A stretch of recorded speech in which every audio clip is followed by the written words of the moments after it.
గ్రామానికి పెద్దది అని, తల్లి అని, అమ్మవారు అన్న పేరుతో పూజ చేస్తాం.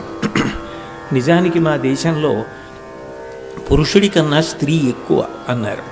సభ అంతా కరతాళధ్వనులతో మారుమోగిపోయింది.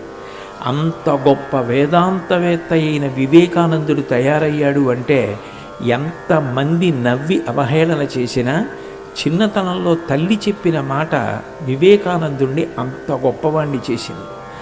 మిమ్మల్ని అవహేళన చేసేవాళ్ళు సమాజంలో ఉంటారు. నువ్వు అంత గొప్పవాడివి కాగలవా, నువ్వు అంత గొప్పదానివి కాగలవా అనేవాళ్ళు ఉంటారు. కానీ మీరొక్కటి గుర్తుపెట్టుకోండి, నాకు ఇది కావాలనుంది, నేను ఇలా చదువుకుంటాను, నేను ఈ స్థితికి వెళ్ళాలనుకుంటున్నాను అని మీరు త్రికరణ శుద్ధిగా చెప్తే, మీకోసం అహరహం వెనకాతల ఉండి మీరు అట్లా తయారు కావడానికి ఎంత త్యాగమైనా చేసి మిమ్మల్ని ఆ స్థానంలో చూడాలని కలలు కనే వ్యక్తి, మీకన్నా ఎక్కువ కలలు కనే వ్యక్తి మొట్టమొదటిది ఎవరైనా ఉంటే తల్లి ఒక్కతే. తల్లిని మించిన దైవం లోకంలో ఉండదు. మనకి మాతృదేవో భవ అని ఒక పార్శ్వవాక్కు.